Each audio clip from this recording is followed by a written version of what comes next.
Alam niyo po, ako'y galing ako sa privado din. Ako po ay mahigit 2 dekada na nakapag-practice election nga nga lamang.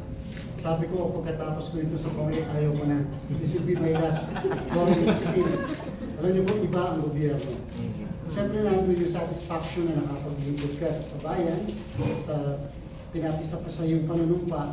Kaya lang, siyempre may mga bagay-bagay na pag hindi ka pala sanay sa mga intriga, mga bagay na nandyan sa pamahalaan, mas gusto mo laging nasa pribadong sektor. Siguro yung din na nangyari kay Congressman Mikey, kay General Mikey Romero. Yung pag talagang nasanay ka rin sa isang bagay, tapos gusto mo namang pumunta sa iba.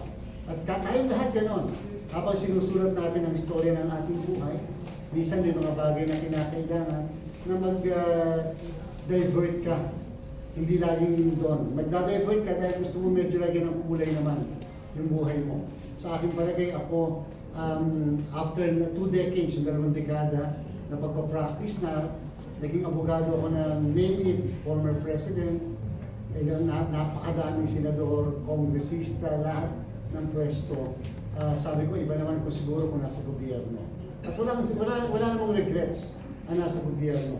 Ang sinasabi ko lamang, siguro ang aking isang piece of advice sa bawat isa, dito meron po ako nakikita, sobra pong, mas may edad sa mga katulad namin ni Pong Mikey, ay wala dapat tayong regret sa mga ginagawa natin. Ang importante, we are making a difference in the lives of others. Kahit siya ay kamag-anak, kapamilya, ibang taong hindi nyo kakilala, the point that you are making a difference in the lives of others, you are touching lives, so to speak. Regardless kung anong klaseng pamamaraan, ay isang mabuting gawain. Sapagkat sabi nga ng iba dyan, ay walang madudulot na masama ang paggawa ng mabuti. And siguro ganoon na lang natin titingnan ng lahat. Kaya po ako ay sobrang pasasalamat po sa inyong lahat sapagkat kahit paano sa panahon na binabalik namin na muling magtiwala ang tao sa Commission on Elections, na muling pagkatiwalaan natin ang balota bilang ating kahuli-hulihang depensa sa mga mali na ginagawa sa atin ng ating mga namamahala.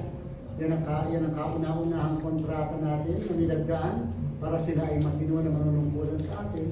Kahit paano yung paniniwala yan, mawala man yung isang katulad ko, pansamantala lang naman ako dyan sa pwesto, ay sana maipagpatuloy yung paniniwala yan sa ating pong halalan. Ang demokrasya ay mababaliwala kung ang halalan ay hindi pinapaniwalaan ng bawat isa.